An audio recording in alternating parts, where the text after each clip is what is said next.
All right, good evening. What's good, guys?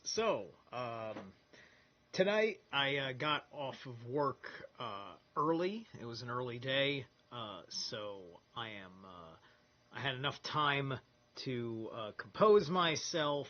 An evening plan was canceled, and I said, great, I can do a thing.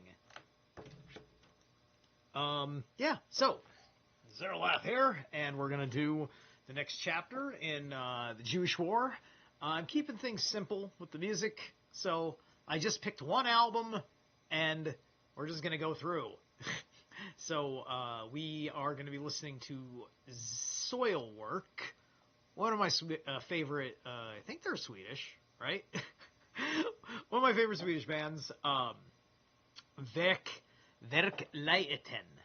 This was the band that used to be a favored dynamic duo with In Flames, and then In Flames turned into a bunch of freaking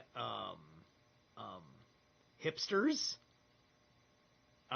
because they changed like their lead guitarist and their lead singer, and they made maybe like 2 or 3 okay albums, but after a certain point, they kind of turned really, just, I don't know, unremarkable to me. Anyway, but enough talking shit about In Flames, in my opinion. It's just like, I'm great with a band going through changes, but I'm not great when you kind of abandon the vibe check. Like, if your band establishes itself on a vibe, on an experience, on a sound, and you just don't have that anymore, it's just like, this is why, like, Opeth is amazing. Because Opeth really changed. But everything of Opeth is Michael Ackerfeld anyway, and somehow, even through their most strangely different material, it still somehow really truly sounded like Opeth, and that's probably because Michael is the singer and the lead guitarist at the same time, and has always been kind of like the forefront writer, and went through very, very, very long-winded periods with other members of the bands, right? But anyway, this isn't about me talking about music. I just like to share these bits and pieces just while warming up. So, we're here, chapter 18, the first stages of the siege of Jerusalem. Chapter 17. We have about 124 pages left in the book. This chapter is 20 pages. We will have 3 breaks.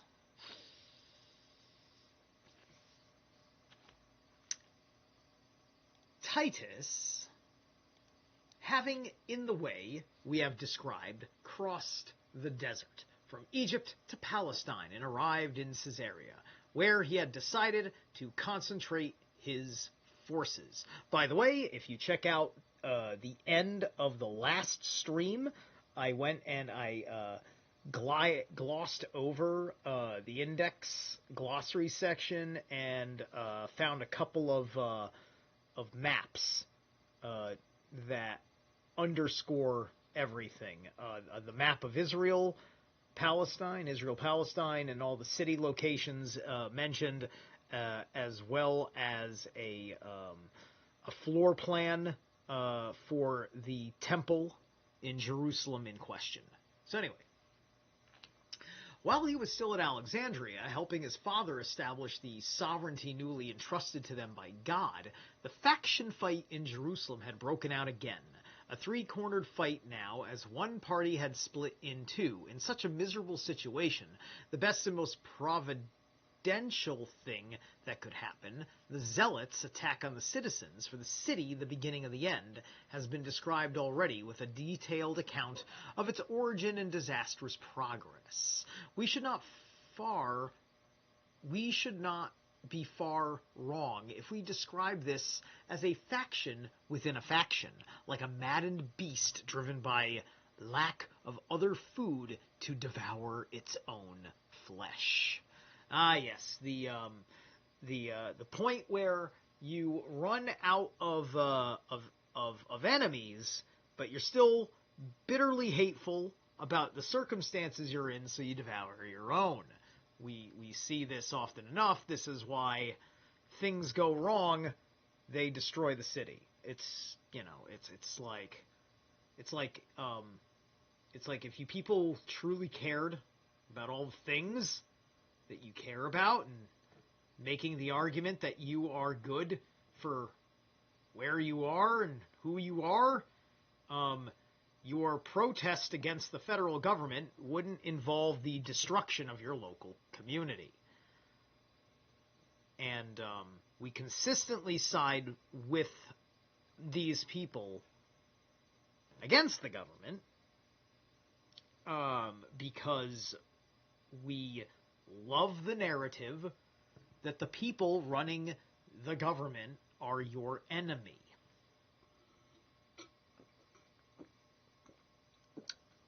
And we don't care what those people said. We only care what the people we like said about them, as well as telling us what they meant when they said it, even though the person who said it can just tell you what he meant. Because we're pretty sure we're all speaking the same language, except for the fact that most of these people are speaking Spanish and are getting their news from an interpreter. So, Eleazar, son of Simon, who had at the start separated the zealots from the citizens and removed them into the temple precincts, professed indignation at the outrages daily committed by John, whose appetite for blood was still unsatisfied. The truth was that he could not bear to be under the thumb of a usurper who had come on the scene after him. He had set his heart on absolute power and one-man rule. He therefore broke away, taking with him Judas, son of Chelcias, and Simon, son of Ezron, both influential men, together with Hezekiah, son of Chobadi, quite a well-known person, as each of these was followed by an appreciable number of zealots. They were able to seize the inner court of the temple and take up positions over the holy gates on the sacred pediment. Provisions were ample, and they had no fears on that score. There was an unlimited supply of sacred commodities for those who had no scruples, but they were alarmed by the smallness of their numbers, and for the most part sat still and made no move. John, on the other hand, had the advantage in numbers, but this was cancelled out by the awkwardness of his position.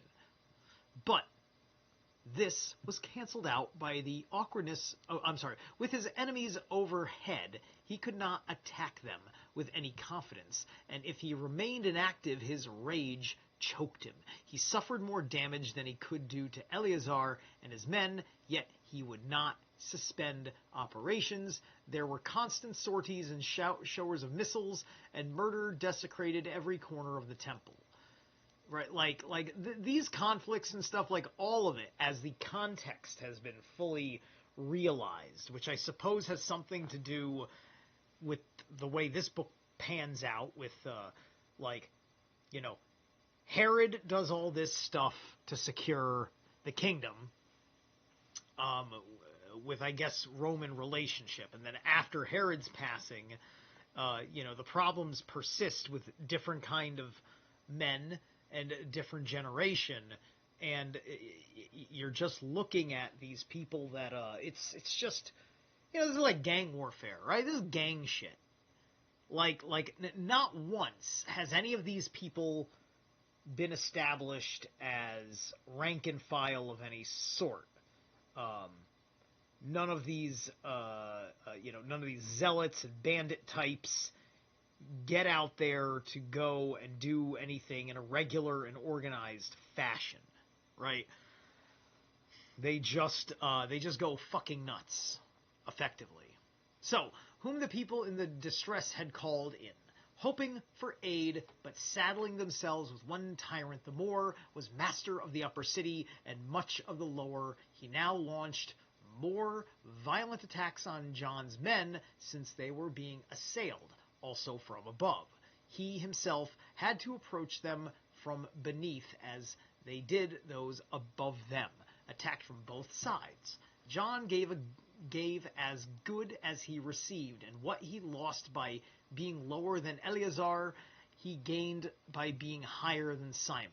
So while easily fighting off with light weapons the attack from below, he used his engines to counter the spears showered on him from the temple above, for he had plenty of quick loaders, catapults, and stone throwers, with which he not only repulsed the attackers, but killed many of those who offered sacrifice.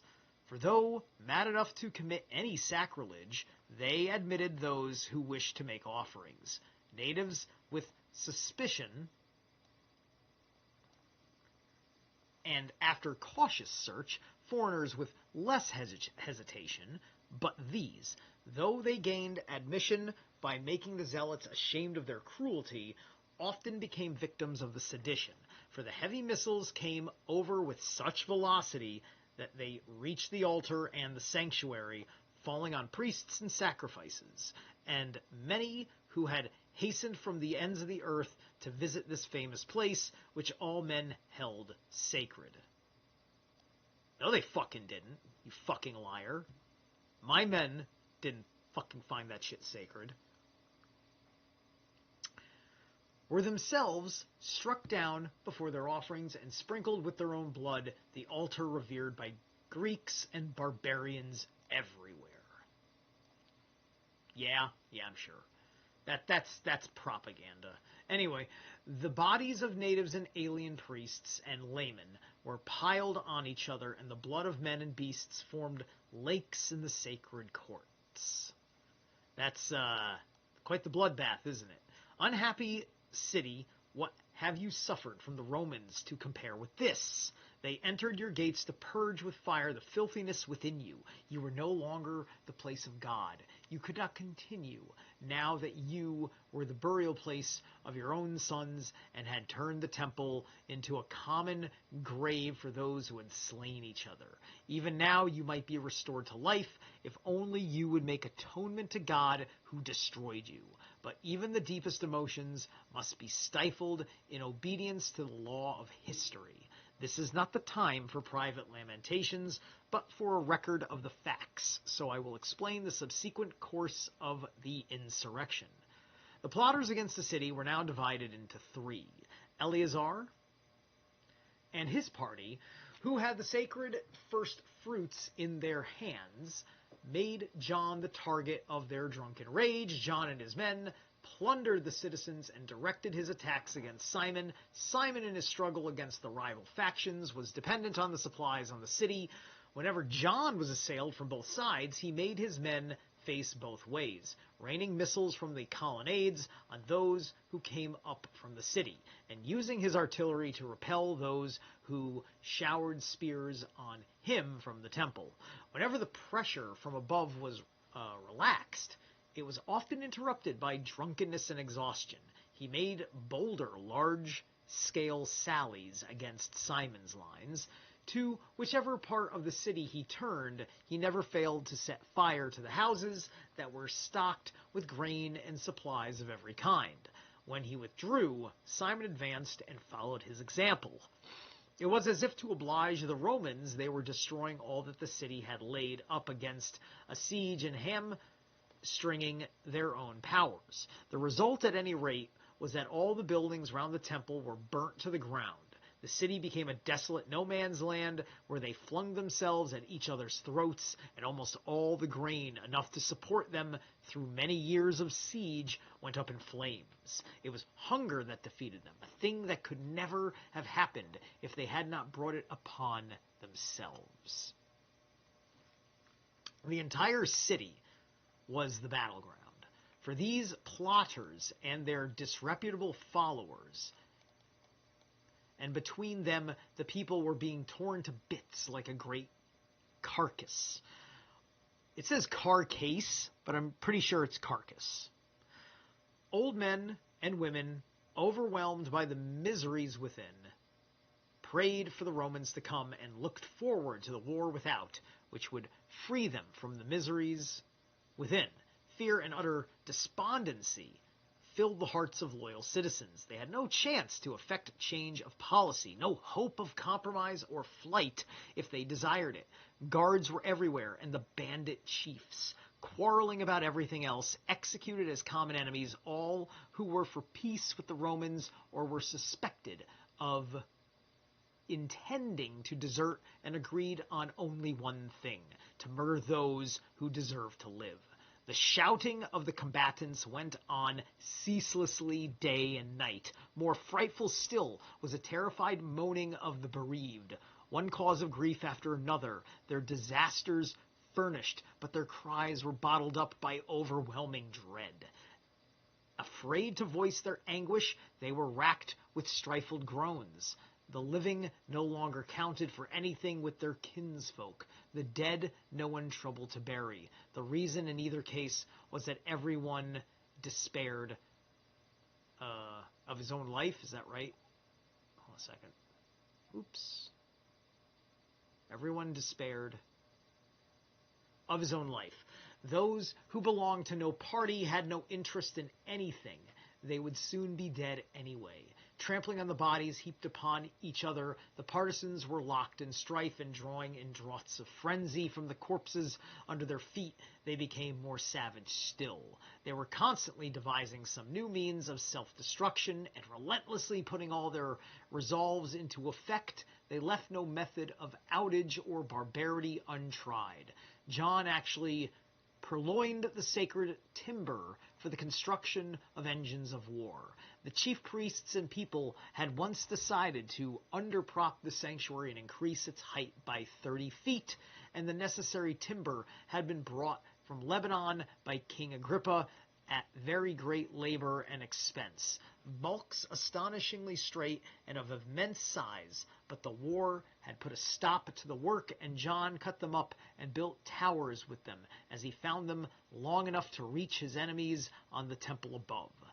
These towers he pushed forward and stationed behind the courts over against the western recess, the only possible place, as the other sides were completely cut off by staircases. With the engines so impiously constructed, he hoped to defeat his enemies, but God made his efforts useless by bringing the Romans upon him before he had posted a single man on the towers. For Titus had collected part of his forces, ordering the rest to meet him at Jerusalem, and was marching from Caesarea at the head of the 3 legions, which at his father's bidding had laid waste Judea, and the 12th, under Cestius, had once suffered defeat, but which at all times was removed for its courage, and now remembered what had happened to it, was advancing the more eagerly to seek revenge. Of these he ordered the 5th to meet him via Emmaus, and the 10th to go up via Jericho. He himself moved off with the rest, and accompanied by much larger contingents from his royal allies and many auxiliaries from Syria. The 4 legions, which Vespasian had depleted by selecting men to go with Mucianus to Italy, were brought up to strength with those who had arrived with Titus. He had with him 2,000 picked men from the armies at Alexandria and 3,000 from the garrisons on the Euphrates. With them, too, came a friend of the most tried loyalty and wisdom, Tiberius Alexander. He had recently been administering Egypt for the Romans, and now was entrusted with the command of the armies as a reward for being the first to welcome the newly emerged imperial house with splendid faith to throw in his lot with theirs when the future was uncertain. Years and experience, too, had made him a most competent advisor amid the uncertainties of war. Let me double check here. Where was it? It started on 276. 1, 2, 3, 4. Right, this is the 5th page. Yeah. Okay. Titus advanced into enemy country behind an advance guard formed of the royal troops and all the allied contingents. Next came road makers and camp constructors, then the officers' baggage with its armed escort. Behind these came the commander-in-chief with his spearmen and other picked soldiers, followed by the legionary cavalry. These marched in front of the engines, and behind them picked men commanded by tribunes and prefects of cohorts, then the eagle, surrounded by the standards, with their trumpeters in front, and after them the main columns marching 6 abreast. The servants belonging to each legion came next, preceded by the baggage, and last of all the mercenaries under the watchful eye of a rear guard. Leading his forces on in good order, as is the Roman way, Titus advanced rapidly through Samaria into Gophna, occupied by his father earlier on, and now garrisoned. Having spent one night there, he set off at daybreak, and after marching all day, pitched camp in the valley, which the Jews call the Valley of Thorns, near Gabbath's Saul, or Saul's Hill, a village about 3.5 miles from Jerusalem. From there, with about 600 of his best cavalry, he went forward to ascertain the strength of the city and the temper of the Jews. Would they, at the sight of him, be frightened into surrender before a blow was struck? For he had been informed truthfully enough that the citizens, though under the thumb of insurgents and terrorists, were anxious for peace and submitted only because they were too weak to rebel. So, as long as he rode straight along the highway leading to the walls, no one showed his face outside the gates. But when he left the road and led his body of horse slantwise towards the tower Cephinus, a horde of Jews suddenly poured out by the women's tower through the gate facing Helena's monuments, burst through his cavalry and line up in front of those still galloping along the road, preventing him from joining those who had turned aside, so cutting off Titus with a mere handful of men. He could not advance, as all the ground was trenched from the wall for gardening purposes, and divided up by cross walls and a number of fences, and to withdraw to his own men he realized was impossible, with such a mass of enemies in between. Moreover, the men on the highway had turned tail, and as most of them had no idea that the prince was in danger, but thought that he had turned about as they had, there was no holding them. Titus, seeing that nothing but his own prowess could save him, wheeled his horse, and shouting to his little group to follow, charged into the middle of the foe, determined to hack his way through to his own men. Then, if ever it became evident that the fortunes of war and the fate of princes are in the hands of God, for when missiles were raining down on Titus, who had neither helmet nor breastplate, having gone forward, as I said, not to fight, but to observe, not only touched his person, but as if badly aimed on purpose, every spear whizzed past harmlessly. Got stormtroopers, stormtrooper aiming.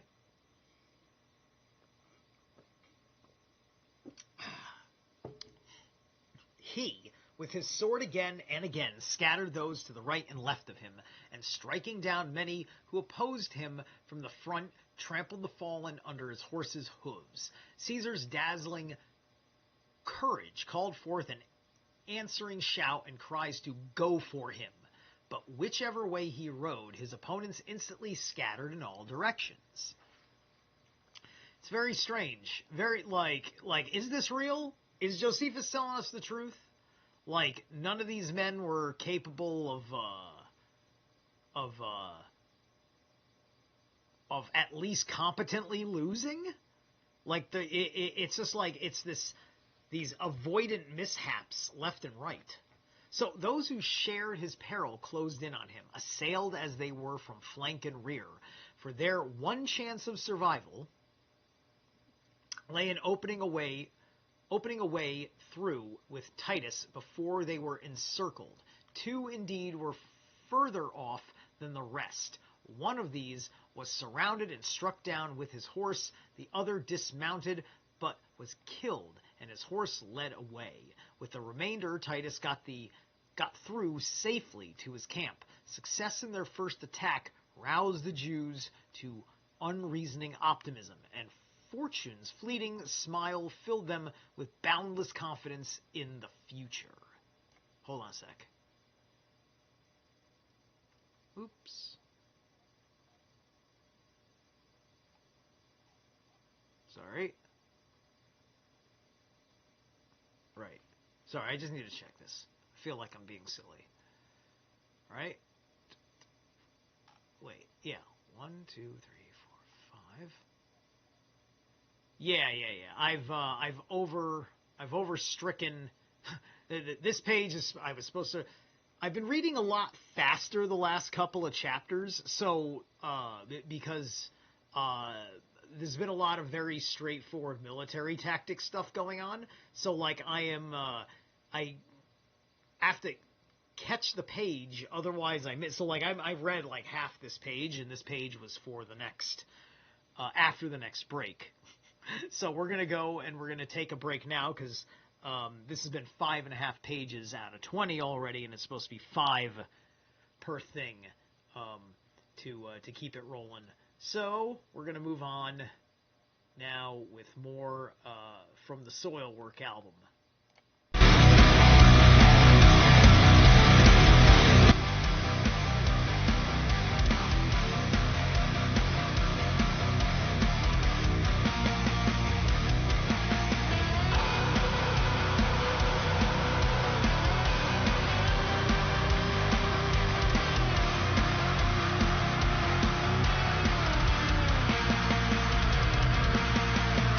Wasting you, but bleeding, spoiling.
There we go. Anyway, terrible, absolutely terrible. All right, that was one of my crappiest transitions out of a break yet. Let's get back at it. During the night, Caesar was joined by the legion from Emmaus. At daybreak, he set out for Lookout Hill, the first point from which could be seen the city and shining mass of the temple. Hence, the propriety of the name Lookout for this slight eminence adjoining the northern region of the city. 3/4 of a mile from the city, he ordered a single camp to be constructed from the 2 legions, with the 5th 600 yards to the rear, as he thought the men tired out by a night march were entitled to protection, so that they could build their rampart in safety. As soon as they had begun their task, the 10th Legion arrived from Jericho, where a body of infantry was stationed to guard the pass previously occupied by Vespasian. This legion had been ordered to encamp about 3/4 of a mile from Jerusalem at the Mount of Olives, which faces the city on the east and is separated from it by a deep ravine known as Kidron. Within the city, the warring factions now for the first time put an end to their incessant suicidal strife in view of war suddenly descending on them from without in all its fury. The partisans, seeing with consternation the Romans building 3 separate camps, made an unholy alliance and asked each other what they were waiting for, and what ailed them that they allowed the erection of 3 fortifications that would suffocate them. The enemy were building a rival city with impunity, while they, as if they were watching something wonderful being done in their interest, sat behind their battlements, hands on laps and weapons laid by. Are we only capable of injuring ourselves? They shouted. Are the Romans, as the result of our party quarrels, to capture the city without losing a man? Urging each other on in this way and combining their forces, they seized their weapons, made a sudden sortie against the 10th Legion, tore across the ravine with blood-curdling yells, and fell upon the enemy at work on their fortifications. They, to speed their labors, had dispersed and had grounded most of their arms, never imagining that the Jews would dare to sally out. If they were disposed to do so, their efforts would be stultified by their dissensions. As a result, they were surprised and thrown into disorder. Leaving their task, some promptly retreated, many ran to their weapons, but were struck to the ground before they could turn and face the enemy. The number of Jews was steadily increasing as their early successes encouraged other men and seemed both to them and to the Romans far greater than it really was, as things were going so well for them.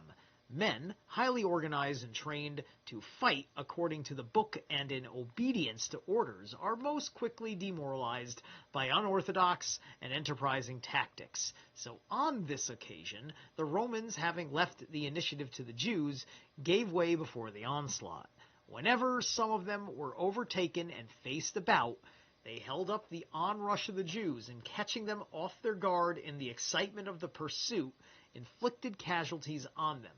But as more and more Jews poured out of the city, their confusion grew, till at last they were chased from their camp.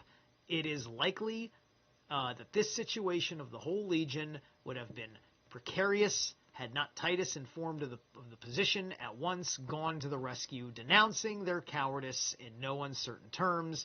He rallied the runaways, then falling on the Jews from the flank at the head of the picked men who were with him, he killed many, wounded more, routed them all, and drove them into the ravine. On the downward slope they suffered severely, but when they had crossed, they turned about, and with the stream between them, put up a determined resistance. So it went on till midday. Then a few minutes after noon, Titus lined up the reinforcements he had brought and the men from the cohorts, and sent the rest of the legion to resume their fortification on the ridge. The Jews took this for a rout, and when the watchman posted on the wall waved his cloak, a mass of men, quite fresh, sprang into the open with such ferocity that it was like the charge of a herd of buffaloes. Indeed, not one of their opponents awaited the impact, but as if struck by an artillery barrage, they broke ranks, turned, and fled up the hillside, leaving Titus with a handful of men halfway up the slope. He was strongly urged by the friend, who, in loyalty to their commander, disregarded their danger and stood firm to retire before these suicidal Jews and not to risk his life for men whose duties was to stay and defend him, but to bear in mind his unique position and not play the part of a private soldier when he was commander-in-chief of the army and master of the world, or run into such extreme danger when everything depended on him. To such appeals, Titus shut his ears. He stood his ground, and against those who were charging up the slope to get at him and boldly attacking them as they passed on, cut them up, then falling on the masses behind, drove them in a body down the slope. His amazing courage and strength terrified them, but even so they did not retreat into the city, but, opening out in both directions to get out of his way, went hard on the heels of those fleeing up the slope, so he attacked them from the flank and checked their onrush. Meanwhile, those who were constructing the camp above, seeing the men lower down in flight, were again filled with panic and terror, and the whole legion scattered, thinking the Jews' onrush was irresistible and that Titus himself had been put to flight. The others surely would never have fled while he remained. As if in the grip of a panic fear, they ran off in all directions, till some caught sight of the general in the thick of the fight, and in great fear for his safety, shouted to the whole legion to tell them of his danger. Shame turned them back, and reproaching each other less for their flight than for their abandonment of Caesar, they rounded fiercely on the Jews, and after once turning them back, pushed them off the hillside into the valley. The retreating Jews disputed every inch, but enjoying the advantage of position, the Romans drove them all into the ravine. Titus kept up the pressure on those in front of him, sending the legion back to their camp building, while he, with the same men as before, firmly opposed the enemy advance. Thus, if truth must be told without adding anything in flattery or subtracting anything through envy, it was Caesar himself who twice saved the whole legion from destruction and enabled them to fortify their camp in safety. As soon as there was a momentary respite from external war, internal factions again raised its head. When the day of unleavened bread arrived, the 14th Nisan, on which the Jews believed they first escaped from Egypt, Eleazar's men half opened the gates to admit citizens who wished to worship within. But John used the feast to screen his treacherous intentions, and equipping the most insignificant member of his gang, most of them unpurified, with hidden weapons, managed to get them into the temple unnoticed with the orders to seize it before they were detected. As soon as they were inside, they whipped off their disguise and suddenly showed themselves armed to the teeth. Utter disorder and confusion at once reigned all round the sanctuary. The people who had nothing to do with party quarrels supposed that the attack was directed against all without distinction. The zealots that it was against them alone. They, however, abandoned their watch at the gates, jumped down from the battlements, and before a blow was struck, concealed themselves in the temple vaults, while the people from the city, cowering by the altar and crowding round the sanctuary, were trampled on and savagely beaten with swords and cudgels.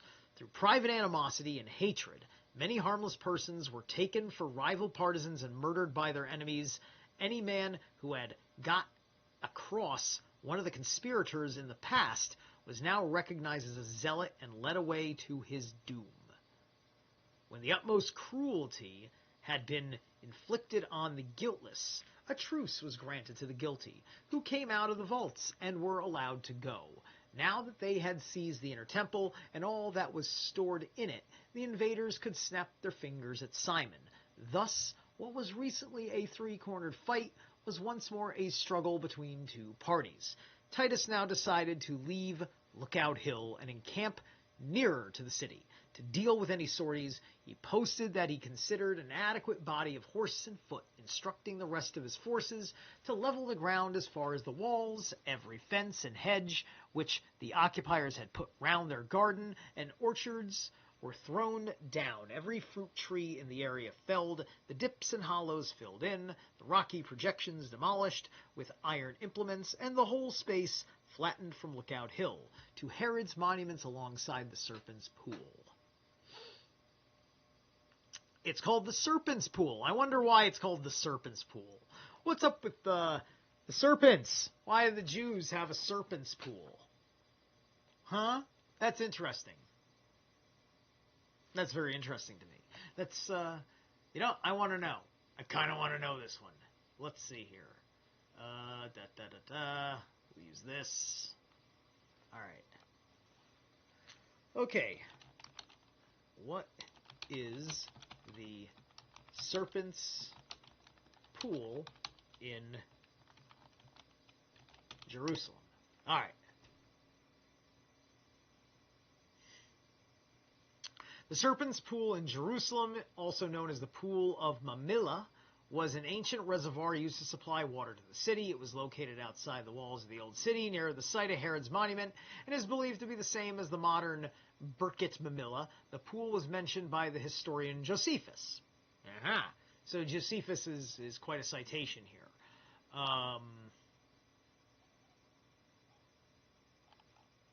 Okay, so what is Serpent's Pool? Okay. So, okay, why is it called the Serpent's Pool in Jerusalem? Okay, the pool referred to as the Serpent's Pool in Jerusalem is likely the Sultan's Pool, also known, Sultan's Pool, okay, it's being associated with the siege wall. The name of the Serpent's Pool may have come from surrounding area being used for siege purposes, with the pool's water possibly being channeled through a rock-hewn canal dating back to the Roman period. That doesn't explain why it would be a serpent, though. Serpent's Pool mentioned by... That doesn't tell me why you would call it a serpent's pool. Let's see. Alright. So, I have choices. Let's take a look at Wikipedia. The Mamillah Pool, the Birkat Mamillah, is one of several reservoirs, etymology. Okay, so there are a number of theories of the origin of the name Mamillah. John Gray writes that it may be a corruption of the Hebrew word for the filler, mamale, though that is uncertain. According to Vincent and Abel, the name of the pool may be derived from Byzantine period women, mamilla being a Latin female name, possibly abbreviated from Maximilla. They mention in this context a 9th century pilgrim who wrote that the pool was named after the pious matron Mamillah, the wife of Thomas, who survived the 614 fall of the city.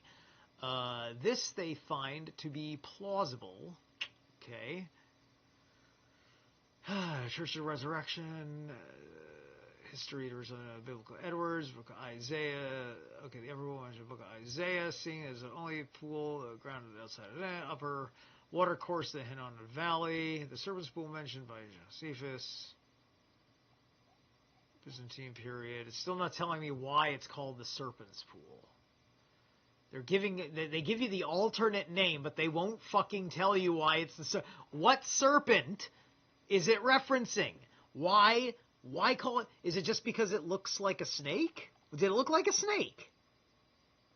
Was it because it snaked around the city like Jormungandr? Is that what it is?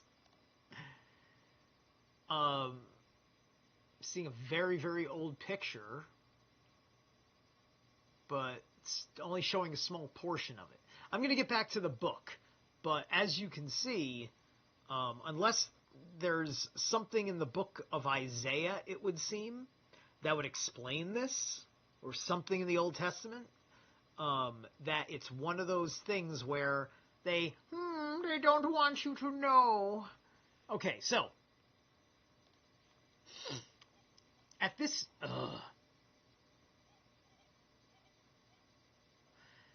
stage, the Jews devised an ingenious ruse to catch the Romans.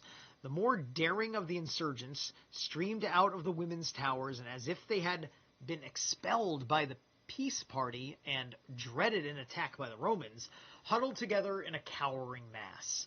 Others lined the wall and pretended to be ordinary citizens. They clamored for peace, begged for protection, invited the Romans in, promising to open the gates. While they shouted, thus they pelted their own men with stones, as if attempting to drive them from the gates. They in turn pretended to be trying to force an entry, and appealing to the men inside, and repeatedly made a dash for the Roman lines. Then turned tail with every sign of panic. The Roman soldiers fell for the trick. They thought they had one group in their power and ready for execution, and hoping that the others would open the gate, started out to settle the business. But Titus smelt a rat. Only the previous day he had, through Josephus, invited them to come to terms without receiving a civil answer. By the way, I can believe that he smelled a rat might have been what Josephus wrote, because that's probably been a thing in parlance forever. So now he ordered the soldiers to stay where they were. However, some of the men, posted in front of the works, had already seized their weapons and charged for the gates. Those who apparently had been expelled gave ground before them at first, but when they were between the towers of the gate, the Jews sallied out, surrounded them, and attacked them from the rear, while from the battlements came a hail of stones and missiles of every kind, killing many and wounding far more, for it was not easy to escape from the wall under pressure from the rear, and besides, shame at their blunder and fear of their offenses forced them to persist in their mistake. So, for a long time, they kept up the fight with spears, suffering severely at the hands of the Jews, but certainly giving as good as they received, till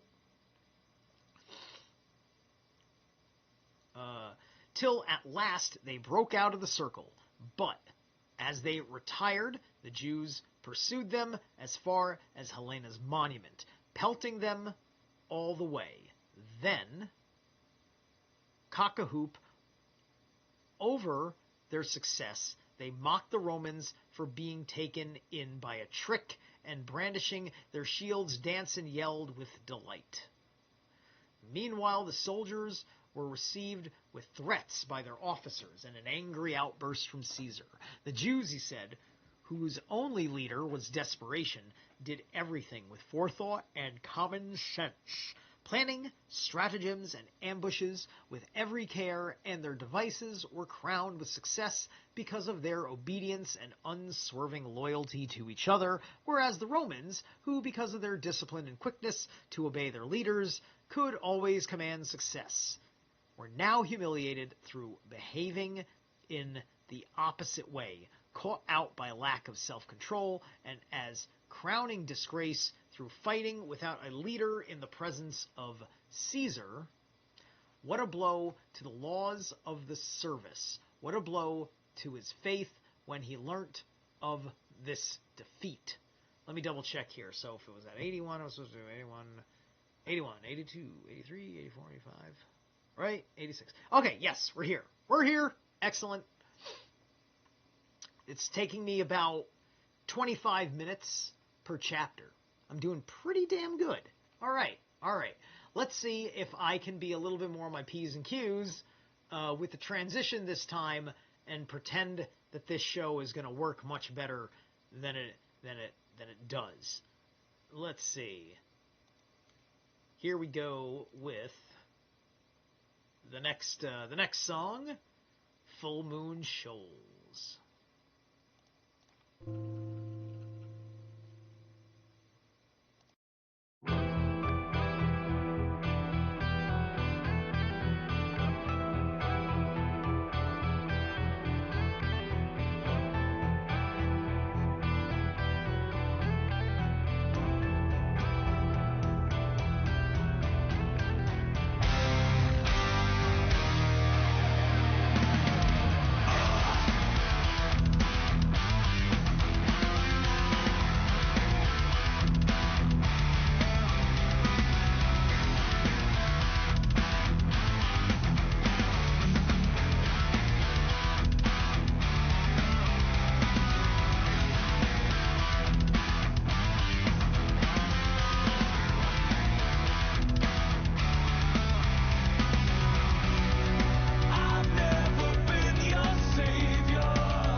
Hey, there we go. That was decent. Had to make sure I did several things right, like catching the ad to make sure you didn't really hear the ad, and and making sure my mic was unmuted. Look at that. There we go. There we go. We're a show now. Excellent. I'm in the dark. I'm in such the dark. Should I be this dark? I probably shouldn't be this dark. Probably should see my face a pinch better. How about that? How about that? Just slightly. Just slightly. I'm am I decent enough to be like, is this like, you're going to get this no matter what the answer is? I'm just wondering what level of NSFW is a bare-chested guy in the corner of the screen that looks as okay as I do constitute, right? You like, do, you know, granted, like, I'm told I look okay, you know? I kind of like, am I a narcissist? Sometimes I wonder, do I just come off too much like a narcissist, right? You know, it's one of the things. It's just one of those things, you know, just like when I read Thomas Sheridan's Puzzling People, Labyrinth of the Psychopath, I sat there and I had tremendous doubts about myself for a hot minute, because if you read that book, which some of you guys, if you're following the Occult Rejects, you might have. Shout out to Nick and the crew for shouting me out on the connection of Thomas Sheridan on there. That was a beautiful conversation that was beautiful. I was so glad that they made that happen, because I knew that Thomas Sheridan's work on psychopaths was going to help them understand the psychology of the cult leaders that they're dealing with. So I highly recommend you check that out if you are interested in exposing the satanic pedophiles. I can't do the mockery tone of satanic pedophiles that Thomas does, which that's him making fun of people in the Truther movement that kind of went a little hog wild about everything being reductioned to, if you're in a conspiracy, you're specifically a satanic pedophile, and that will save the world by avoiding real problems and going after your private crimes that they're blackmailing you by, right? Which partially makes sense, but you're still avoiding the real problems, right? This is why I dropped all sorts of tertiary things, right? But the manner in which everybody in the Occult Rejects universe is handling that subject and getting to the deeper significances that they all also happen to be tied to on the personal criminal level with the satanic ritual abuse and such. These are very level-headed people that aren't coming from Christian trutherism backgrounds. In fact, many of them are in like the ex-Scientology, ex-Mormonism game. I try to honor these great people. I consider them friends. But anyway, so, for he in a lifetime of warfare never suffered such humiliation, and the laws always punished with death those guilty of the smallest breach of discipline, whereas now they had seen a whole army leaving its post. However, those reckless fools should soon learn that with the Romans, every victory, if won without orders, counted for nothing. With such vehemence did Titus address his officers that it seemed evident he would deal with all the offenders according to the law. They abandoned all hope, expecting to die immediately as they deserved. But the legions swarmed round Titus and pleaded for their comrades, begging him to overlook the rashness of a few men in view of the good discipline of them all. They would atone for their present blunder by exemplary conduct in the future. So that's wild. So, this crazy stuff that happened in the defeat, like Titus almost fucking took out everybody.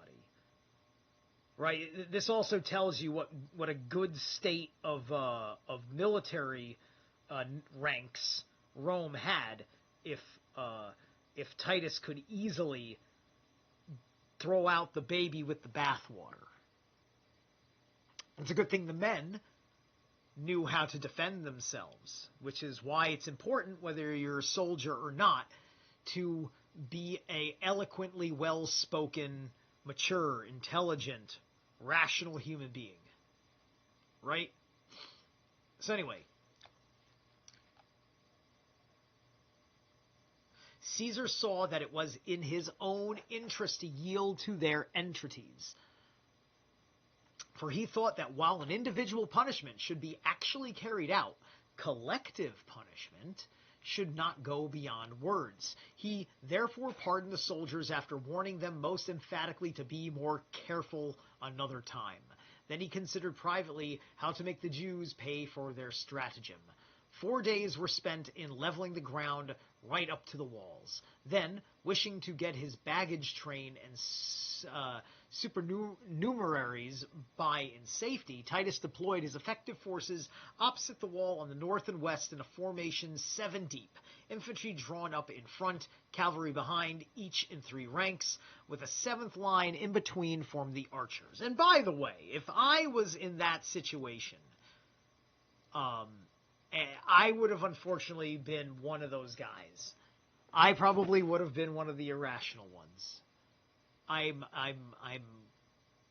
such a fucking savage. I almost hate myself in some ways for it, because on a certain level it reflects other aspects of my life, and I really need to take care of those things, right? So this is why I enjoy reading books like this, and taking something like that and empathizing with it, right? And being realistic, saying, oh my God, I would be terrible. You know, it's just like, I knew from a very early age that disciplined life was going to be poison to my soul. Like, I didn't like the presence of rigid people, right? I wasn't comfortable around serious men with serious straight postures that looked like this, and you know, just right, you know, it's I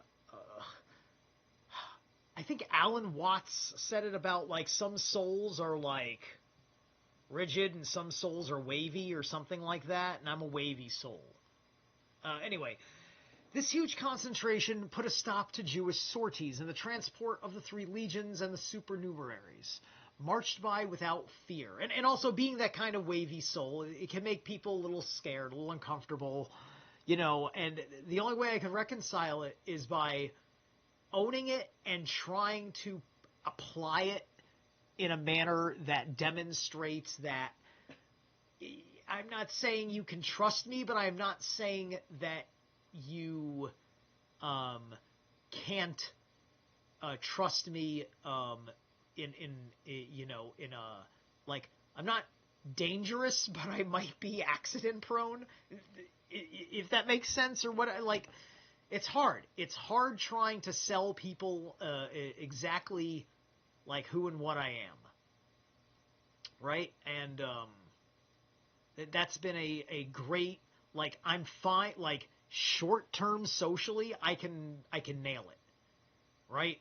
I can nail it for a little while, but eventually it's just like, okay, I'm done, you know, with my professional posture.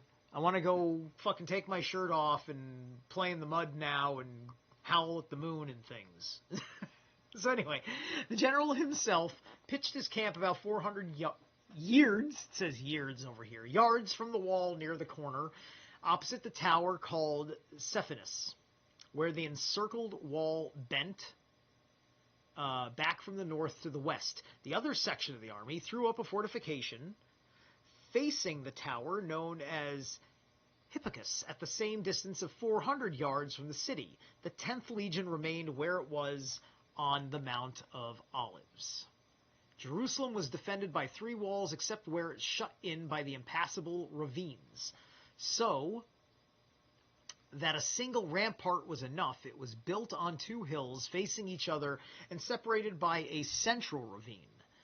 The Tyropoen, or Valley of the Cheesemakers, now filled in. Interesting. It says cheesemakers there, right? Okay, all right.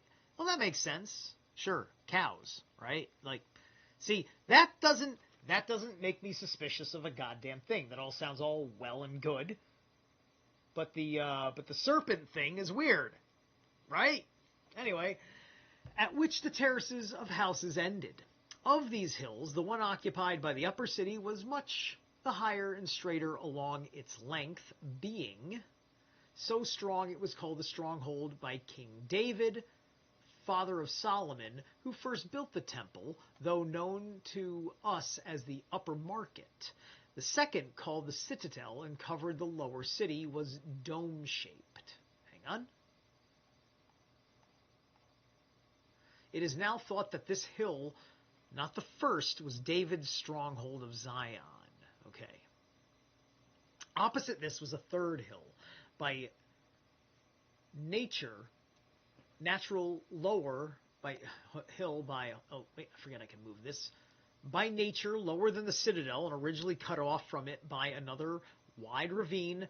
Later, however, when the Hasmoneans were reigning, they filled the ravine in, wishing to join the city to the temple. They also removed the top of the citadel to reduce its height so that the temple could be seen beyond it. The Valley of the Cheesemakers, which, as we said, separated the hills of the upper and lower cities, goes down in Siloam. Such was the name we gave to that sweet and never-failing spring. On the outside, the city's 2 hills were surrounded by deep ravines, and the steep cliffs on either side made access everywhere impossible. These are, classic manner of warfare issues that exist.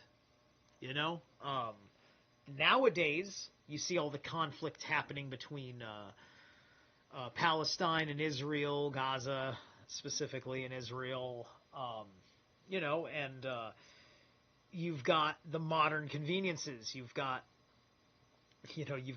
missiles and guns and air support and powered military engines, right? They keep talking about engines throughout all this thing, right? These were analog engines, right? These were engines that were man-powered, right? As opposed to engines that we have today, which are, typically diesel fuel powered. Of the 3 walls, the old, thanks to the ravines and the hill above them on which it was built, was almost impregnable. And apart from the advantage of the situation, it was also strongly constructed. David and Solomon, and later kings too, having tackled the work with enthusiasm, starting in the north of the Hippicus Tower, it stretched to the gymnasium, then joining the council chamber, ended at the west colonnade of the temple. I think what I might want to do when I'm done with this book is I may want to make as almost a modernized, or at least more recent, addendum.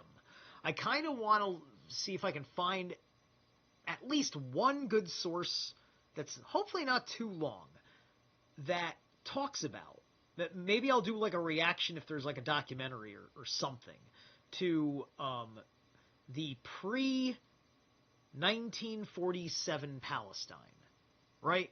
I kind of want to know, I want to see if I, is there anything that kind of gets you in there to the Palestinian situation, right? Because I have seen maps that lead up to 1947 that show the concept of the population and their density spread across the Palestinian region of Jews from going back as far as the fall of the Ottoman Empire in after World War I to the establishment of the Jewish state in 1947.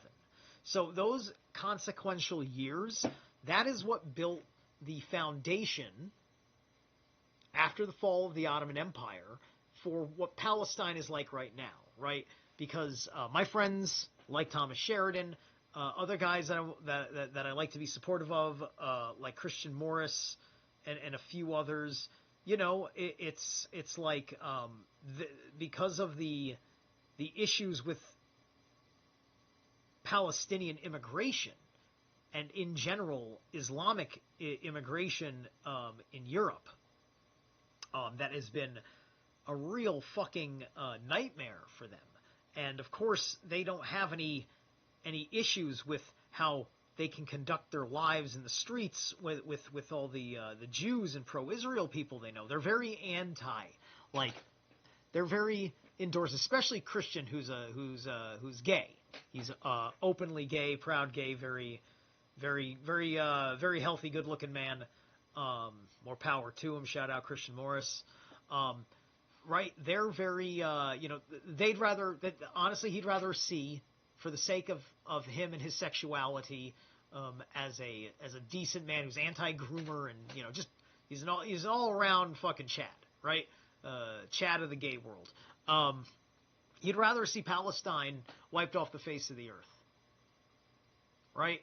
And I certainly, when it comes to rational, classical, LGBTQ people, I have a hard time arguing with them. I have a big problem with Abrahamism in general. But that's more about religious theology and things like that, right? But at the end of the day, you see all this radicalization stuff, and this particular way, this very open and vehement, and it comes from Islam. You don't get that really out of modern Christians, and you don't get that out of modern Jews. And I suspect that amongst some of these guys talking here, some of these various insurgents that the Romans are fucking dealing with in this book. Remember, this is all pre-Islamic. Islam's yet to emerge on the scene. And I think that the legacy of some of these guys who survived these wars, who are the bad guys, or sympathizers of the bad guys, they may be the ones that become the converts. Running in the other, westward direction, from the same starting point, it went down through the area called Bethso to the Essene Gate. Then turned south above the fountain of Siloam, from which it bent again eastward towards Solomon's Pool, and going on as far as a place called Ophel, joined the east colonnade of the temple. The second wall started at the Genrath, a gate in the first wall. It enclosed the northern quarter only and went up as far as Antonia. The third started at the Hippicus Tower, from which it ran as far north as Seiphanus Tower. Then, going down opposite the monuments of Helena, daughter of King Isaetes, who became queen of Adiabene. All these little kingdoms that are inconsequential to history. It's fascinating, really. And there's a lot of kingdoms that go throughout history that go unmentioned, right? The kingdom of Dacia, for instance, which is the one of the earliest kingdoms of the Carpathian white men. Very likely, most of my white ancestry is coming out of that region. One could argue that it's that my Italian side may not be exclusively Carpathian, because Mediterranean men may have some mixing with possibly, I'm not going to say the Africans, because the sub-Saharan situation and Africa, like I looked into this, like Africa was an alien civilization to the Romans. They were simply an alien civilization. But possibly hard to say. It could be. It could just simply be that we're all just merely either Caucasoid or Carpathian from this area. So anyway, The third started at the Picus Tower, which ran forth north of this tower, right? Oh, yeah, Atabane, and continuing all the way past the king and the corner. Okay, I'm sorry, Aberdeen. And continuing all along the pass, the Caves of the Kings bent at a corner tower near the Fuller's Tomb and joining the old wall, came to an end at the Kidron Valley. Kidron Valley is... Older maps show the third wall on the line of the modern wall. Archaeologists, however, have traced a wall much further north, which is now believed to have been the third. And remember, this is like over 100 years old, this translation of the book. This wall was built by Agrippa to protect the newest parts of the city, hitherto defenseless. For as the population overflowed, the city gradually crept beyond its limits, and uniting the area north of the temple to the hill, the people pushed out so far that the house covered a fourth hill, Bethsaida. Situated opposite Antonia, this was cut off from it by a deep trench dug purposely so that the foundation of Antonia should not be in contact with the hill and be approachable and too low. The relative height of the towers was greatly increased by the depth of the ditch. The new housing estate was known locally as Bethsaida, which might be translated New City. When he saw the occupants of the estate in need of protection, the father of the present king, like him, called Agrippa, began the wall mentioned above.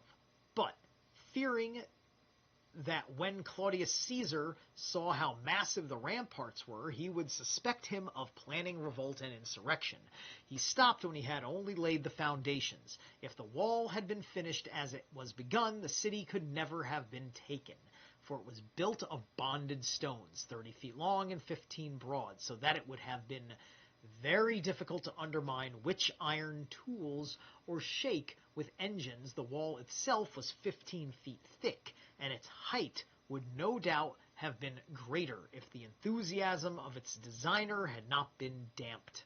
Later, though its erection by the Jews was hasty, it rose to 30 feet and was surrounded by the battlements 3 feet and ramparts 4.5 feet high, so the total height reached 37.5 feet. From the wall rose towers 30 feet wide and 30 high, square and solid like the wall itself, the stones as beautiful and perfectly fitted as in a temple.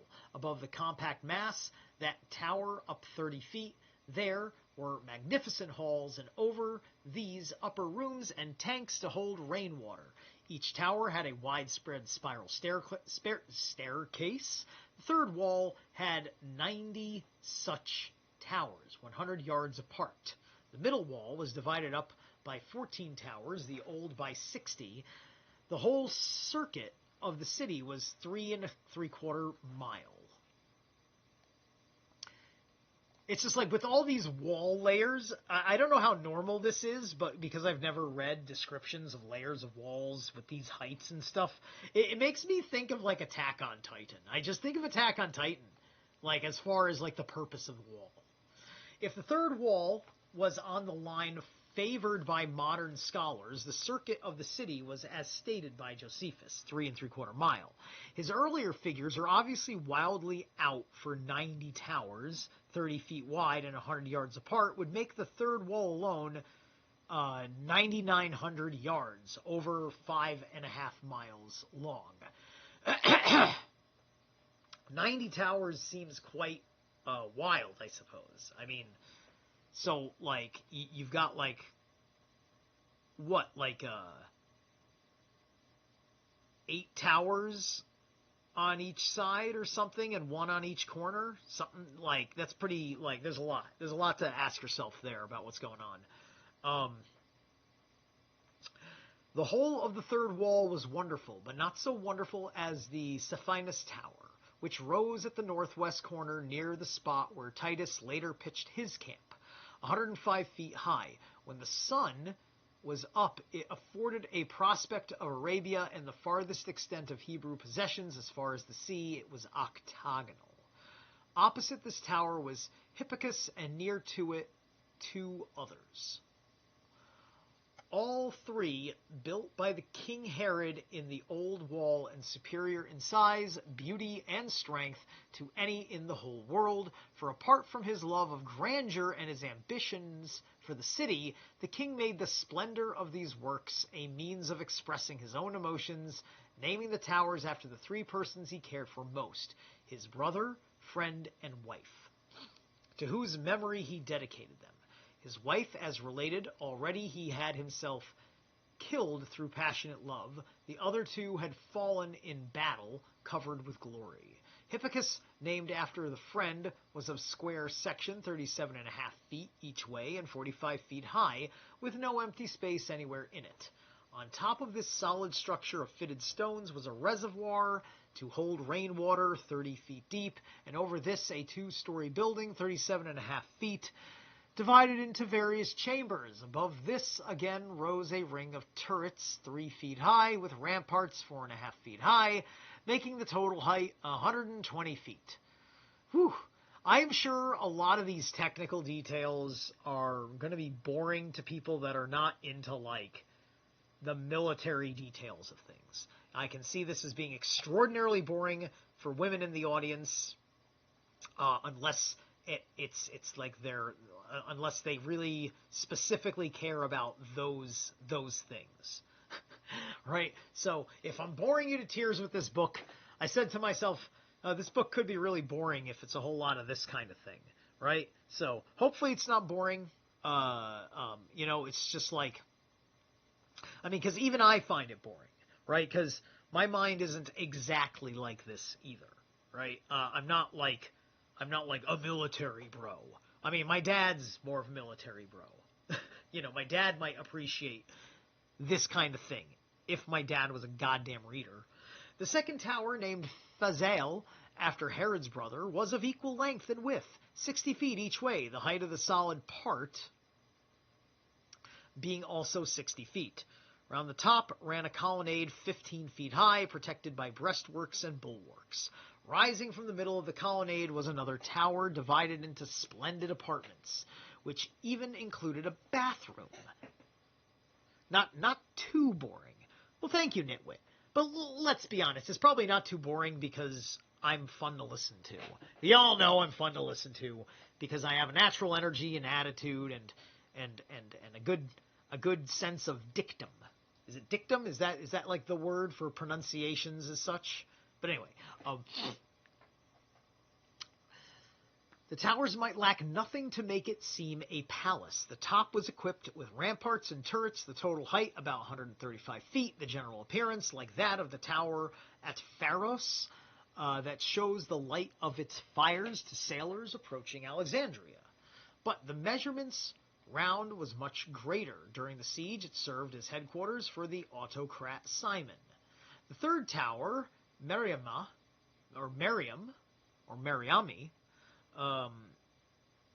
for this was the queen's name, was solid for the first 30 feet, and was also 30 feet long and of equal width. The building on top was more splendid and elaborate than the others, as the king felt it incumbent on him to make the one named after a woman more ornate than those named after men. While theirs were sturdier than hers, the total height in this case was 82.5 feet. The great size of these three towers seemed much greater still because of their site, for the old wall in which they were placed was built on a high hill, and above the hill a sort of crest rose, 45 feet high.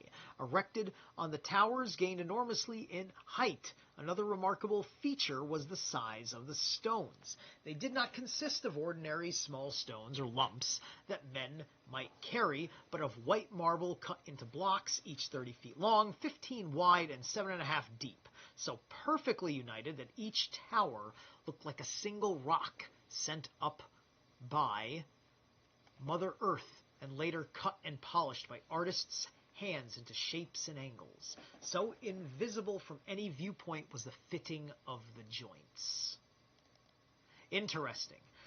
That kind of description, actually, in fact, if I may say, sounds exactly like the anomalies of descriptions of masonry of the old world. You all know what I'm talking about. The way we talk about the way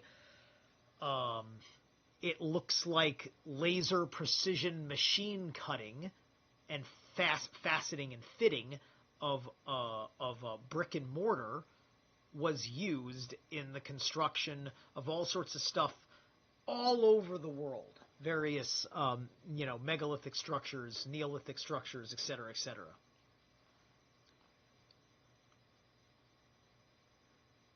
Excellent, excellent. See, there I am. I have this market value, my tremendous voice, and my lovely personality. Anyway, a little way south of these towers and sheltered by them was the king's palace, which no tongue could describe. Its magnificence, it's my Leo energies. It makes me magnetically attractive or something. Anyway, it's magnificent and equipped with equipment was unsurpassable, surrounded as it was on every side by a wall 45 feet high, with ornamental towers evenly spaced along it and containing huge banqueting halls and guest rooms with 100 beds. So like this is like the high living, this is like central, this is like downtown apartments and shit, right? Words cannot express the varied beauty of the stones.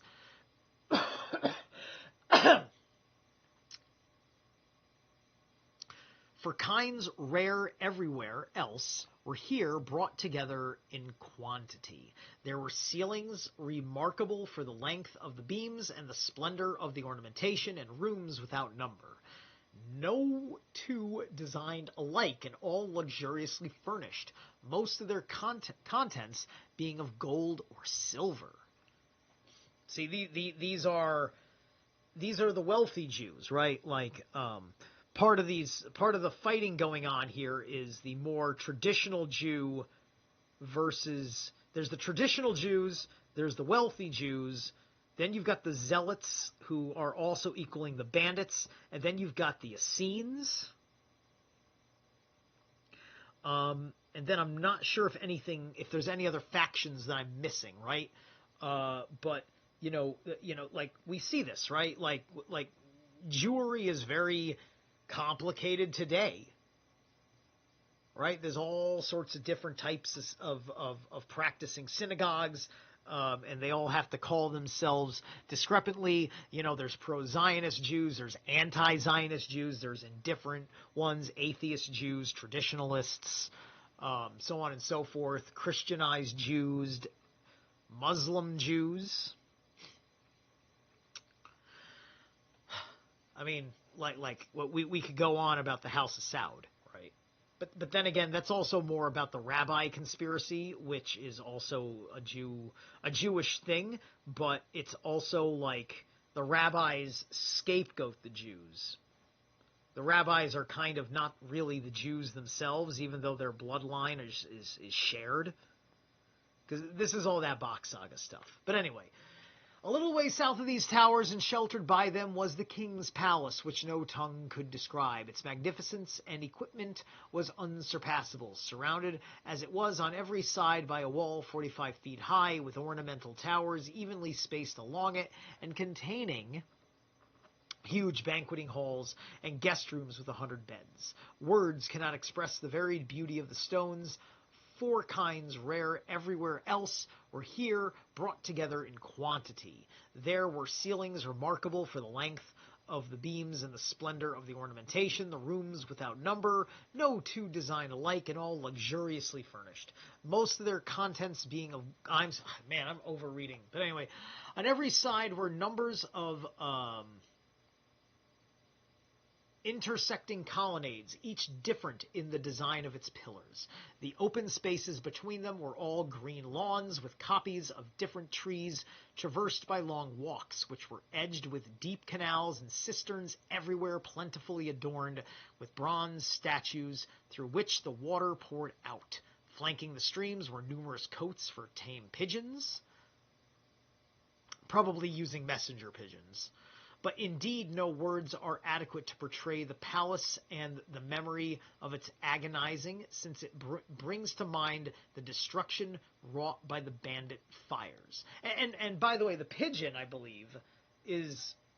The Bach Saga, I think, says that the pigeon and the chicken are both related to the peacock from the Paradise Time and were bred for different purposes. And pigeons apparently are an urban bird, right? It's just like typically you see pigeons where there are humans. You don't see pigeons in the wild. Apparently that's the idea.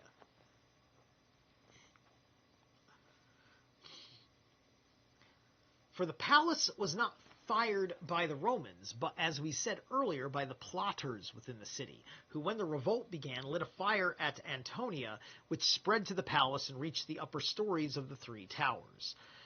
The temple, as stated earlier, was built on a strong hill. As Josephus was familiar with the temple, his account is naturally more reliable than our other written authority, Midoth, written about 80 years after the destruction, but in important particulars it cannot be reconciled with the conclusions of archaeologists. So here he's saying that Josephus is actually more correct. Like every time Josephus uses 6 and goose eggs in a number, the dude's just like, he might be stretching it. But here he's actually giving him credit. He's giving him credit as being more reliable than other sources. So I find that a fascinating prospect. So,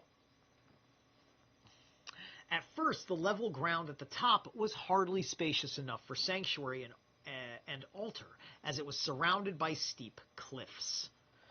Throughout this translation, sanctuary represents Greek naos and denotes the central shrine, while temple represents Heron and includes the courts, colonnades, etc. surrounding the shrine. Okay, so that's an interesting distinction. King Solomon, who originally founded the sanctuary, walled up the eastern side and erected a single colonnade on the platform thus created. On the remaining side, the sanctuary was bare. In successive generations, the people kept extending the platform, and the flat hilltop grew wider. Then they cut through the south wall and took in all the ground later included within the periphery of the whole temple, having walled in the hill from its base on 3 sides and completed a task to stagger the imagination, a task on which they spent long ages and all their sacred treasures, replenished as they were by tribute sent from every corner of the world as a gift to God. They built round the sanctuary both the upper enclosures and the lower temple courts. Okay, let me not continue to read. This is the last, this should be the last bit, right? So this is the last 1, 2, 3, 4, 5, 1, 2, 3, 4, 5. Yes, last 5 pages. Thank you. Here we are. We've made it. We're about to hit the home stretch. So, oops, I forgot to let these ads run in mute, so that way this was queued up and ready to go. 1 second. There we go. Here we go. Last Soilworks song of the night.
Good. There we go. Excellente.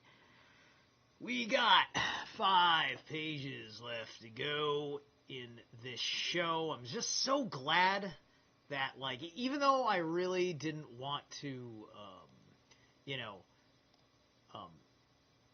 get out of work, basically before 5:30,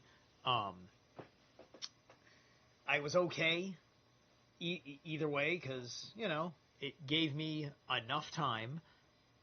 It's not even so much the time, because, my day starts later as much as it gets out later, right? So I could just do a later stream, and that's no problem for me. But it's just the energy, right? Because this is my temp agency, who finally found some fucking work for me. They threw me at a tent warehouse, big industrial tents. So this is even harder work than Tile America. When I was doing the tile job, there was a lot of 60, maybe even 80-pound things I was lifting all the time, or every day, but it wasn't all the time.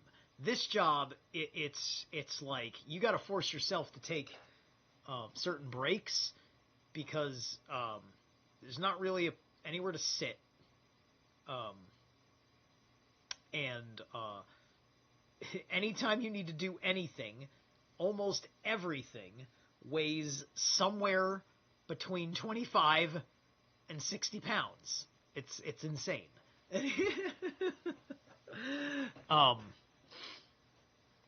And a lot of it's big, unwieldy stuff, like long-ass pipes and folded up,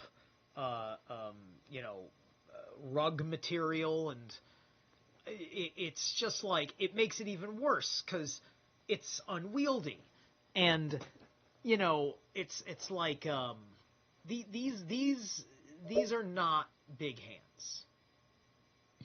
These are considered fairly small hands. I have measured my hands to other people. They're definitely small. My small hands have been kind of a natural setback in some of my guitar playing technique, which has made me hate myself as a guitar player for a long time, which is why I ended up doing bass for a while.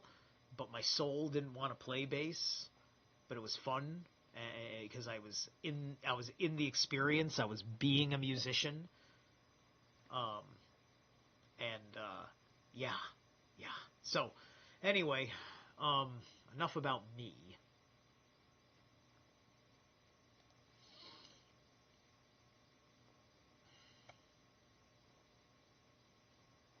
Where was I? I was up here somewhere. A task. Didn't I read up to a temple courts? I think I read up the first sentence, right? Yeah, that would be where I am. Okay, so these, where the ground was lower, had to be built up 450 feet in some places. Even more, the whole depth of the foundation did not meet the eye, as the ravines were largely filled in from a wish to level the streets of the town. Stones, 60 feet long, were used in the building, for the unlimited funds and popular enthusiasm resulted in undertaking beyond belief, and a task with no end in sight was through patience and the passage of time completed.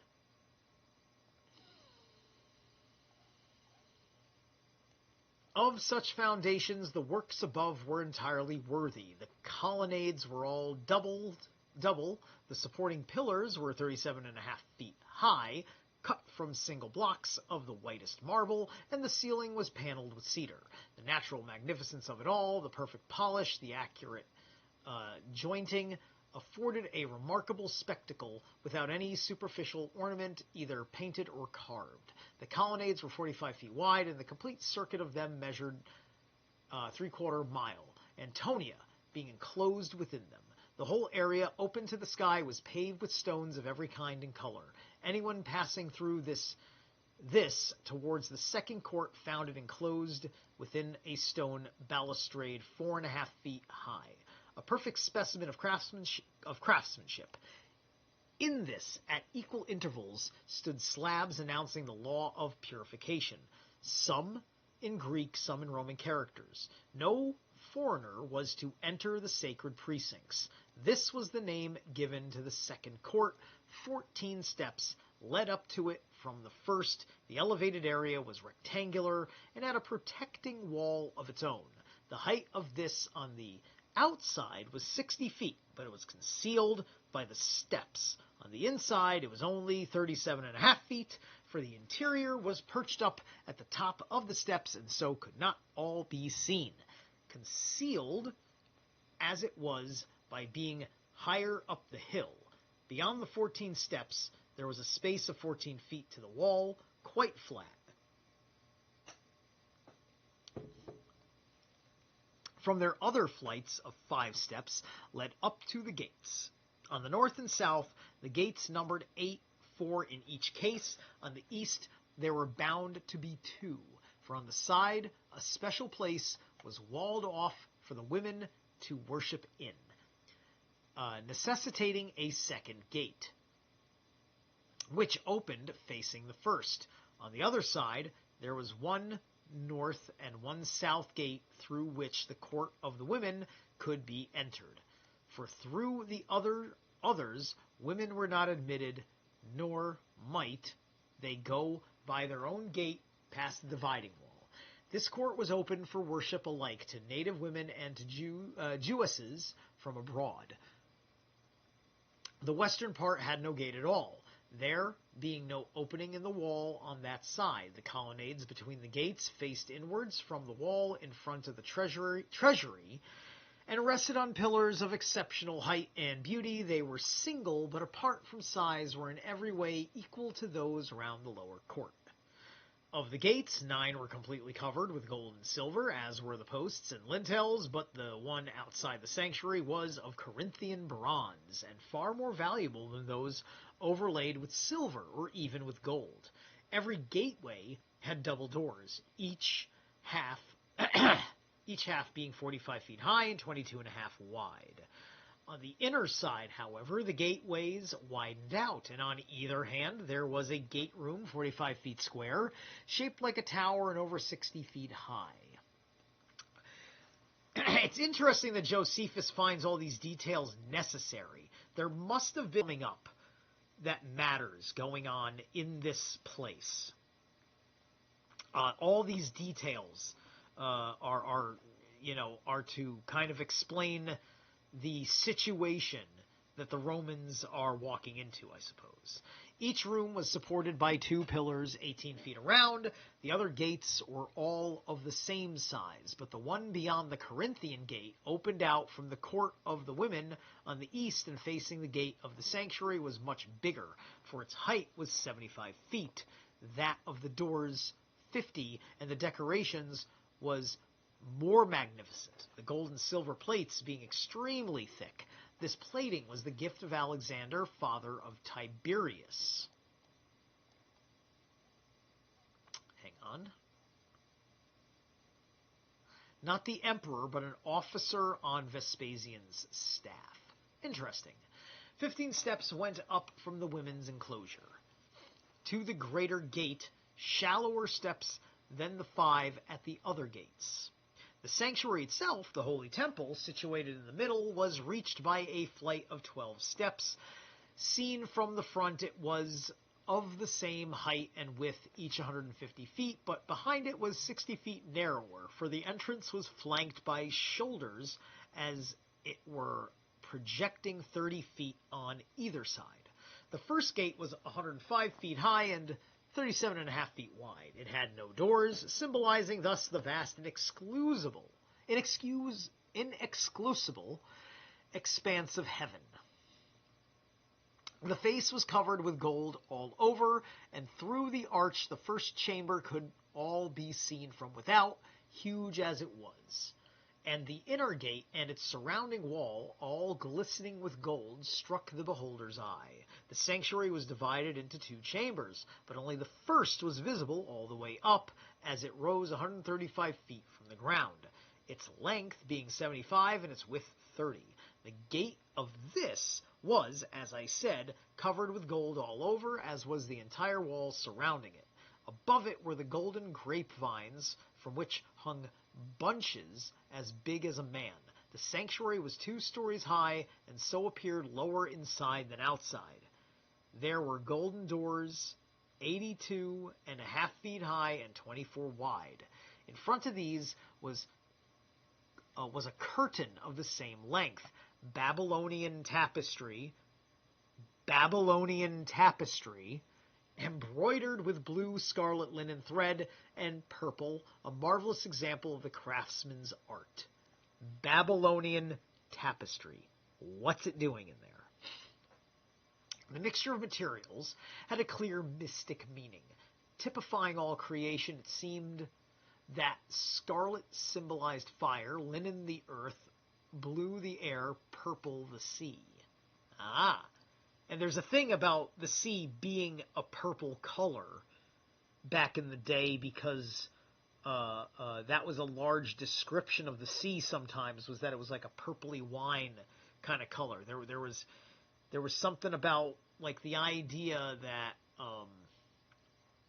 well, granted the sky is blue as explained here, right? But there are further back in antiquities different colors, unless of course this translation is not accurate. But I do know about some things. This comes from some stuff that was cited, properly cited. I don't remember details to cite you, but James True does. Shout out James True. James True is the one who was doing some of that stuff because of his various works with the Eye of Ra and how you render reality as such. So, in 2 cases, a resemblance was one of color in the linen and purple. It was a question of origin. At the first comes from the earth, the second from the sea.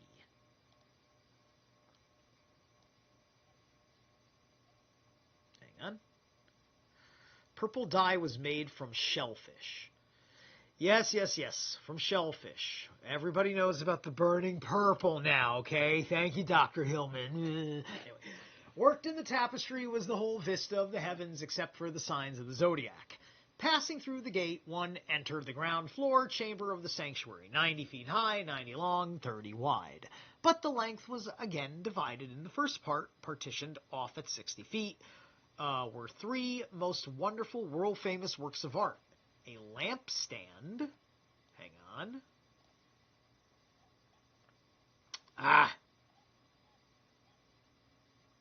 Not a candlestick as generally represented. Okay, so a lampstand. So not a candlestick, meaning this is like a bigger thing, like a candelabra or something. So a table and an altar of incense. The 7 lamps branching off from the lamp stand symbolize the planets. Okay. So yes, so there would be 7 of them because none of the outer planets had been discovered yet. And the 12 loaves on the tablet, the zodiac circle, and the year. So, okay. So, hi guys, the Jews were astrologers. What do you fucking know? So, yeah, so don't you fucking Christians and you fucking Muslims point your finger at me. Tell me I'm fucking something or the other just because. You know? Otherwise, you're just very eager to, speak anti-Semitically to protect your own skin for the beliefs of everything tied into the issue of the zodiac, and you'll talk about, well, you see how the Jews suffered in the Old Testament because of their zodiac shit, right? That's a lot of the way a lot of people are. Okay, so annotation 3 is, it just simply says the shoe bread, S-H-E-W. On the table of zodiac circle of the year, the altar of incense by the 13 spices from sea and land inhabited the uninhabited, with which it was kept supplied, significant that all things are from God and for God. The inmost chamber measured 30 feet and was similarly separated by a curtain from the outer part. Nothing at all was kept in it. It was unapproachable, inviolable, and invisible to all, and was called the Holy of Holies. Along the sides of the lower part of the sanctuary were a number of intercommunicating chambers on the 3 floors, approached by passages on both sides of the entrance. The upper part had no such chambers, as it was narrower. It rose 60 feet higher and was less ornate than the lower part. Thus, with the 90 feet of the bottom story, we get 150 as the total height. Now, also, naturally, all these details would matter, just because. I'm shocked there wasn't an annotation at 60 feet high where, he was embellishing. But granted, we're talking about the very specific measurements of the temple. So, he probably gets a pass on that because of who's the Freemason guy who built the temple? Darn it. The temple builder guy that is apparently the Freemason guy. So anyway, viewed from without, the sanctuary had everything that could amaze either mind or eyes.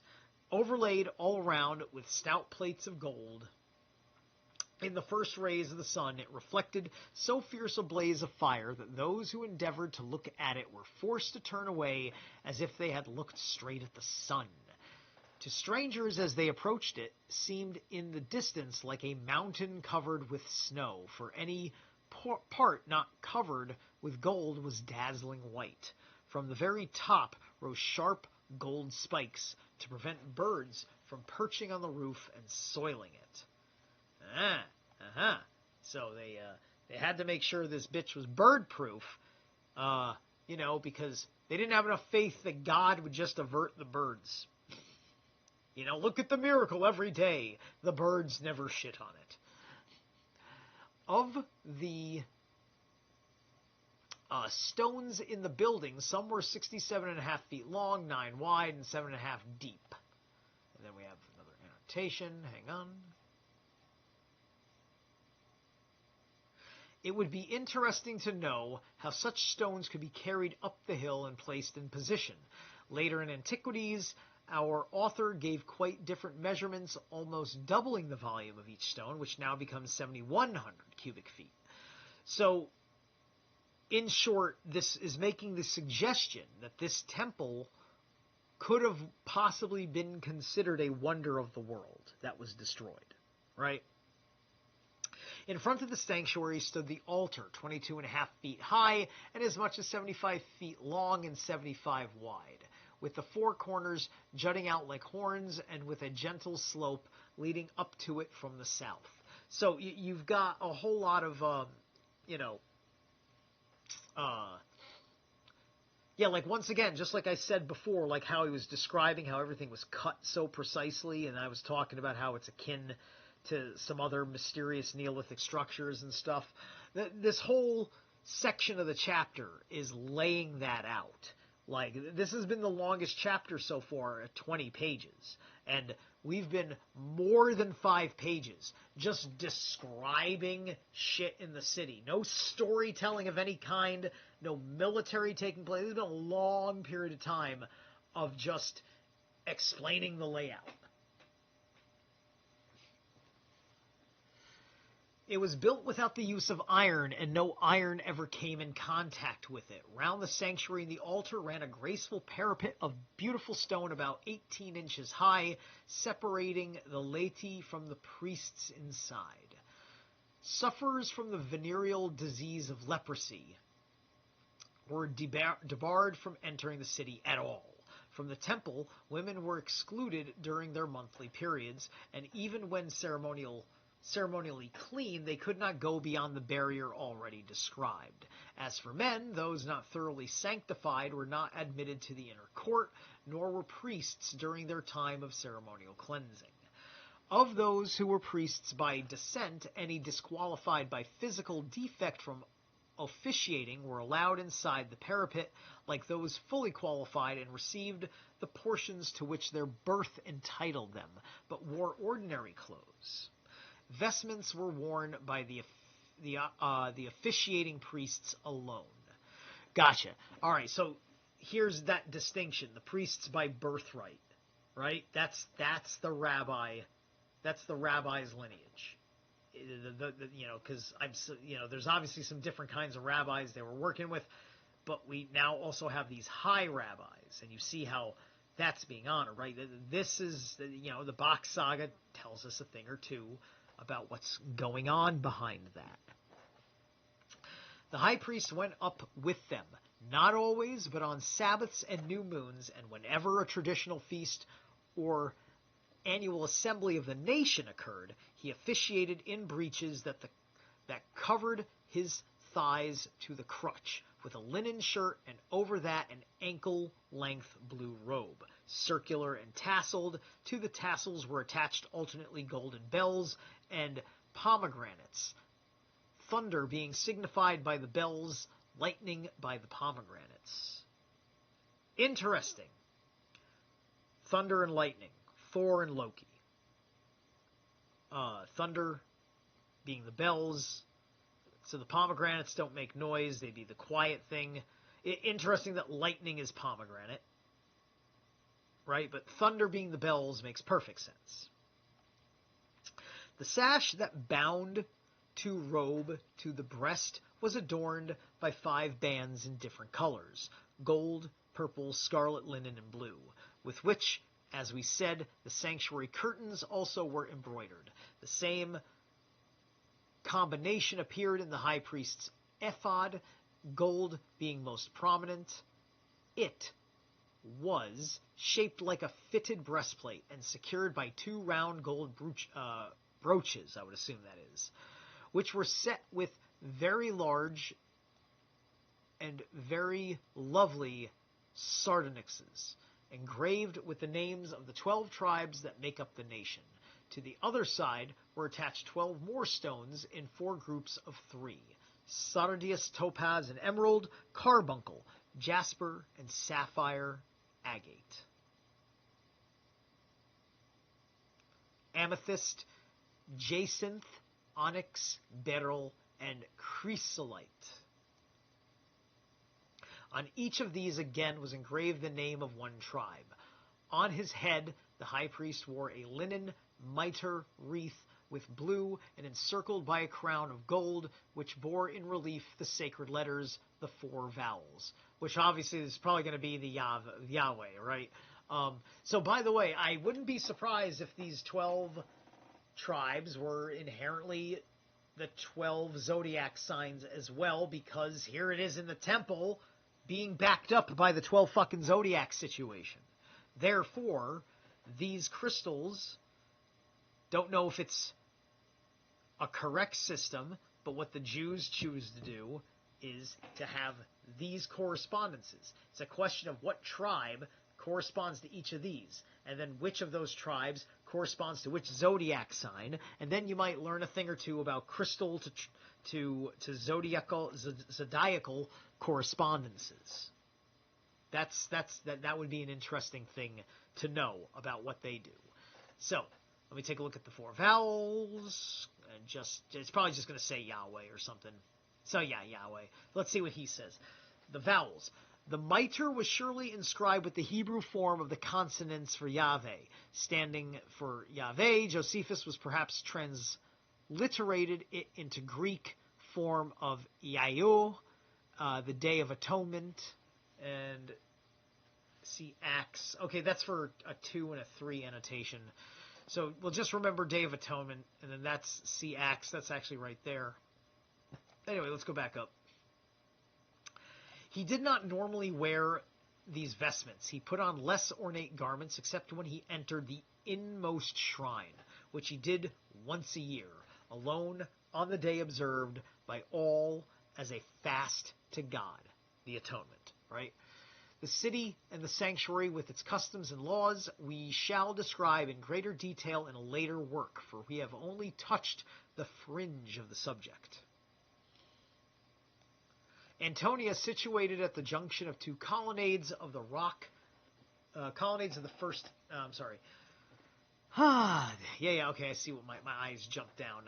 Situated junction of the 2 colonnades of the first temple court, the western and northern, was built on a rock 75 feet high and precipitous on every side. It was the work of King Herod and revealed in the highest degree the grandeur of his conceptions. In the first place, from the very bottom, the rock was faced with polished stone slabs, both for ornament and to ensure that anyone who tried to climb up or down would slip off. Next, before the actual tower, was a 4.5-foot wall, and inside this, the whole elevation of Antonia rose 60 feet into the air. The interior was like a palace in spaciousness. I hope I'm not too far away from the mic. Let me get in. Spaciousness and completeness. 4, it was divided into rooms of every kind to serve every need, colonnades, bathrooms, and wide courtyards where troops could encamp, so that in having all conveniences, it was virtually a town. In its splendor, a palace. All right, so that's a good detail right there.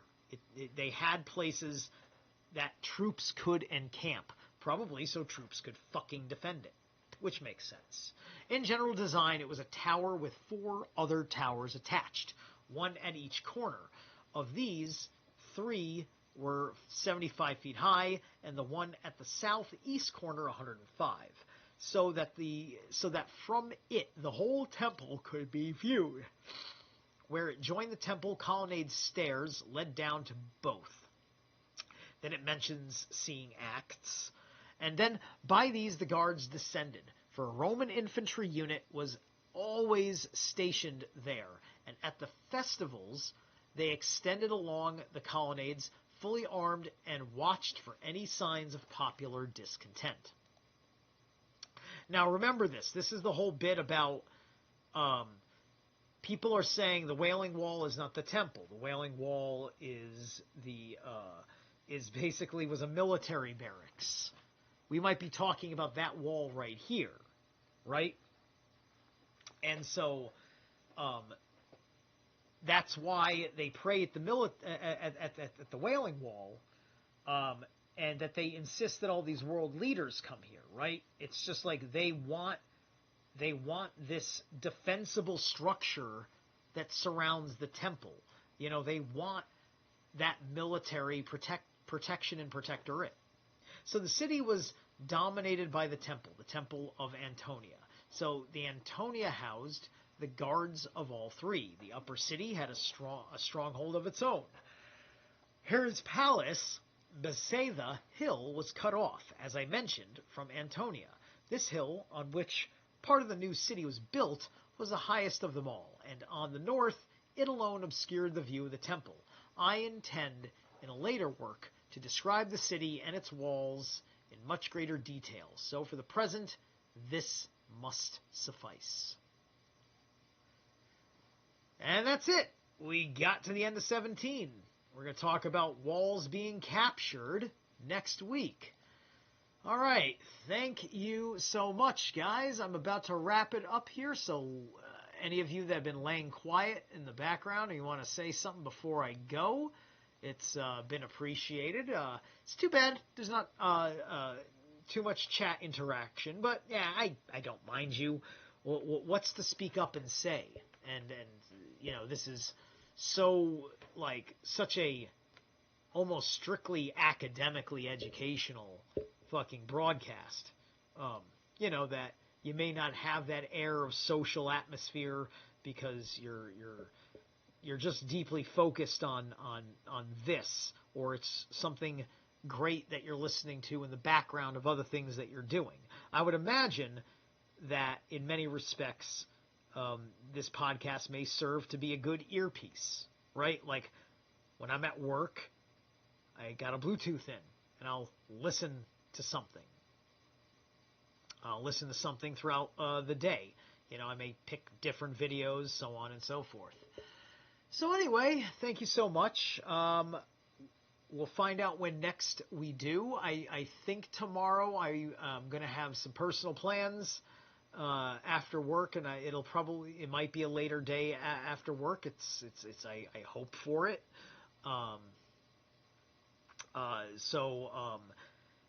We'll definitely crack something open on Saturday, sometime in the evening after I have done my bit with Stein. All right. Have a good night.